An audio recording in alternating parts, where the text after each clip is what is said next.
महामहिम राष्ट्रपति को असम्मान कांग्रेस अध्यक्षांक बयान निंदनीय।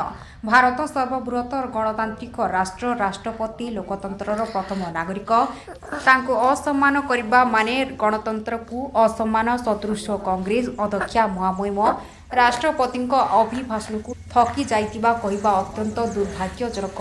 बीजेपी देश सारा बीजेपी यार विरोध प्रदर्शन करछि। आज जयपाटना रे मध्य यार दृढ़ विरोध होइछि। आज भारतीय जनता पार्टी समस्त कार्यकर्ता ए पाखे एकत्रित होती कौन पाई आमे भारतीय जनता पार्टी जयपाटना ब्लॉक रो समस्त मंडल रो कार्यकर्ता आज प्रतिवाद करूँ तहसील ऑफिस सामने जातिर पिता महात्मा गांधी प्रतिमूर्ति सम्मुख रे। कारण आज देश प्राय गोटे विपद कथा आसी जो कांग्रेस सरकार 60 वर्ष शासन कला एवं तार मन मानला नहीं एवं जदि भारतीय जनता पार्टी अल्प दिन शासन करिछि एवं गोटे आदिवासी महिला को गोटे हरिजन लोक को राष्ट्रपति रामनाथ कोविंद भलिया हरिजन लोक एवं आमर आदिवासी महिला द्रौपदी मुर्मू महामहिम राष्ट्रपति हेले यह बड़ गर्वर कथा एवं सौभाग्यर कथा देश पाई एवं सारा विश्व पाई ताकू सही न पारी गोटे संसद भवन रे भाषण दौथुवा ताकू आक्षेप करी सोनिया गांधी जो पुअर लेडी गरीब झील एवं बोलकर जो आक्षेप कले गरीब किए गरीब से निजे जेहेतु से एयर होस्टेस काम करते से जड़े विदेशी से एयर होस्टेस रे काम करते पेट पोषा से भारतर जनता को भारतर महिला को कौन एत अशालीन व्यवहार देवे जे पुअर लेडी बोली। भारत हूँ धर्मर देश धनी देश एवं हिंदुस्तान देश।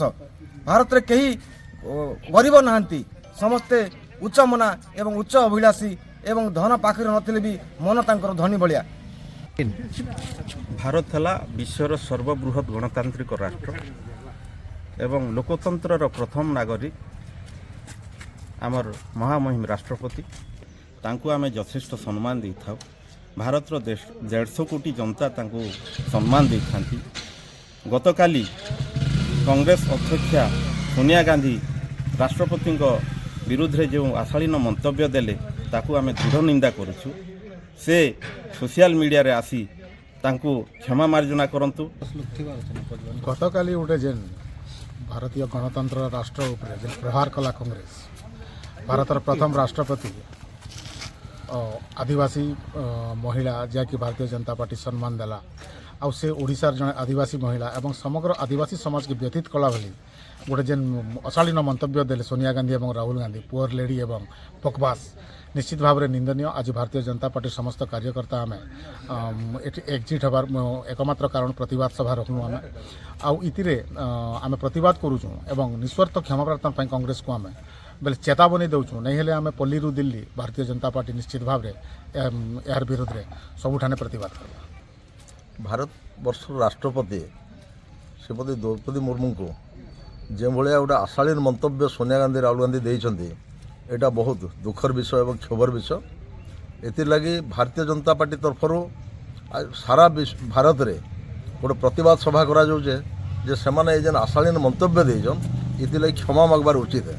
जयपाटना जोन 3 सभापति अरविंद पंडा सभापतित्व में वरिष्ठ नेता तीर्थराज दलपति मनोज पात्र जगमोहन पट्टनायक अशोक कुमार पंडा प्रमुख निज अभिभाषण में घटनार दृढ़ निंदा करथिले। प्रतिवाद सभा वरिष्ठ कार्यकर्ता हरिकिशन जैन दामोदर दास लक्ष्मण रणा सीताराम नायक मानस कुमार नेगी रश्मि साहू पवित्र राउत प्रमुख उपस्थित थे।